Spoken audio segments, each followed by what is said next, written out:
देखा है मरणासन्न व्यक्ति को श्रीमद् भगवत गीता का 18वां अध्याय सुनाकर और शालराम भगवान के ऊपर चढ़ी हुई तुलसी गंगा जल के सहित मरणासन्न व्यक्ति के मुख में डाल दीजिए, उसको प्राण छोड़ने में किसी भी प्रकार का कष्ट नहीं होगा, उसको किसी भी प्रकार की दिक्कत नहीं होगी। रात्रि से समुत्थाय सुचिरनारायणं गुरुं स्मरेष्यं च गरुणं सर्वालीलां विभूतितुम्। रात्रि शेष होने पर पवित्रता पूर्वक नारायण का, गुरु का, महापुरुषों का, गरुण देवता का स्मरण जो व्यक्ति करता है उसको भी अपने प्राण छोड़ने में कष्ट नहीं होता। हमने एक किताब आपको दी है गृहस्थ में पूजा कैसे करें, उसमें भगवान गरुण देव के 12 नामों का वर्णन किया है। तो यहाँ महात्मा सांडल्य कहते हैं कि आप प्रातः भोर में बिस्तरा छोड़ते हैं, उसमें गरुण जी के नाम लेते हैं, नारायण के नाम लेते हैं, गुरुजनों के नाम लेते हैं, सप्त ऋषियों के नाम लेते हैं, तो ऐसे व्यक्ति को मौत के समय पर अंत में किसी भी प्रकार का कष्ट नहीं भोगना पड़ता।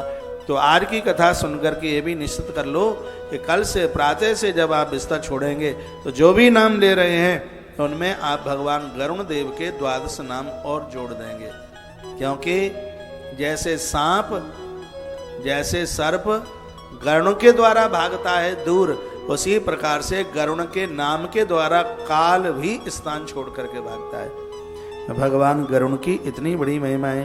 शौचम कृत्वा बहि ग्रामा दंत धावनमाचरेत् मलिस्नानं बहि कृत्वा तीर्थ स्नानं तदाचरेत्। कहा गया गांव के बाहर शौच क्रिया के लिए दूर नहाने से पहले दंत धावन, बहुत लोगों को आदत होती है नहा पहले लेते हैं, दांत बाद में मांजते हैं। वर्णन किया गया कि पहला काम है मल विसर्जन, दूसरा काम है मिट्टी से हाथ धोएं, तीसरा काम है दांतों को मांजें, चौथा काम है छोर कर्म करें, दाढ़ी शेविंग वगैरह करते हैं, ये चौथा काम है, और 5वां काम है स्नान करें।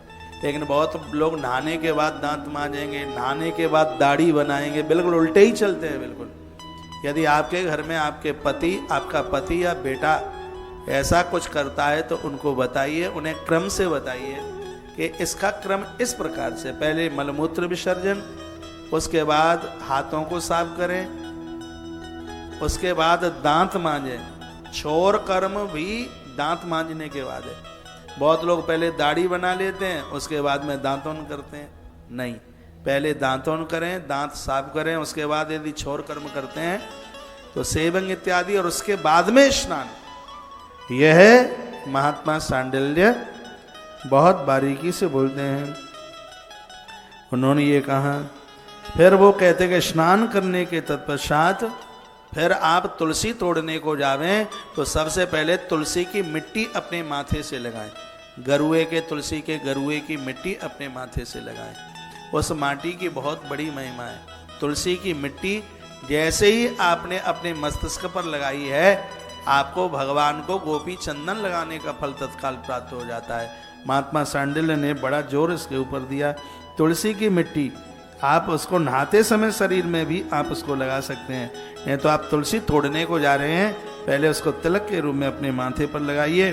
पुरुषुक्त की आवृत्ति का उच्चारण करते हुए आप भगवान नारायण का जप करते हुए ओम नमो नारायणाय, ओम नमो भगवते वासुदेवाय, ऐसे इन मंत्रों का जप करते करते ही आप तुलसी का चयन कीजिए। ये बात बताई गई है, बहुत आनंद हो गया। गोपी चंदन मृता बीस्ता द्वादशांगे सुनामत ऊर्ध पुण्डापि कुरबीता श्रेया युक्ता वैष्णव। गोपी चंदन की बहुत बड़ी महिमा बताई गई है। गोपी चंदन से तिलक करें, अंग में 12 जगह तिलक लगाने की बात कही गई है। तो यह भी बड़ी अद्भुत बातें वर्णित कर दी गई हैं।